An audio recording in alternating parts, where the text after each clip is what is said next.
Hey there, savvy pre-meds. Remember Goldilocks and the Three Bears? It's a story, an innocent story, about a young girl who breaks into somebody's home, but she goes and she tries the 3 different bowls of porridge. And so, I'm no chef, I don't know how to make porridge, but I've made myself one of my favorite beverages, tea. And so, I'm going to try this cup of tea. That cup of tea is too hot. Let me try this cup of tea. That cup of tea is too cold. One last chance. Let's try it. Let's see. That cup of tea is just right. What on earth does this have to do with being pre-med? Well, when you're applying to medical school and trying to figure out how many schools to apply to, we want to take the Goldilocks approach. Not too many, not too few, but the right number.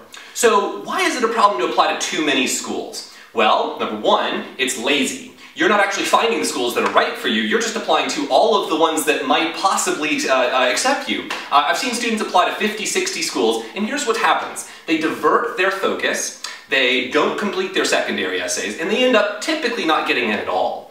So that's the problem with too many schools. On the other hand, applying to too few schools creates a problem where each medical school itself is really selective. They accept between, say, 3 and 10% of their applicants. And so that's kind of like applying to college and only applying to the Ivy League. You better really be a good candidate if you're going to apply to too few medical schools. So we want to apply to the number that's just right. How many is that? Well, the national average for medical schools is about 14. So most students apply to 14 schools. I actually think that's a little too low. I think that the right number is about 20.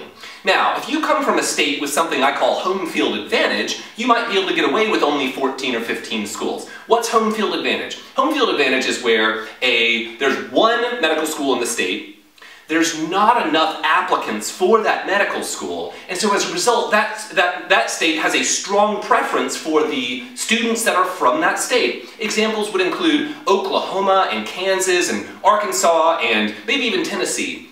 Among many other states. They have home field advantage. On the other hand, if you come from a state that has too many pre-meds for the spots in their medical schools, that would be California, New York, Florida, would be the top 3 there, you should probably apply to a few more schools just to cover your bases. Again, that 20 could go up to 25 total. So in the end, we're looking for that right number for you, not too many, not too few, so that it tastes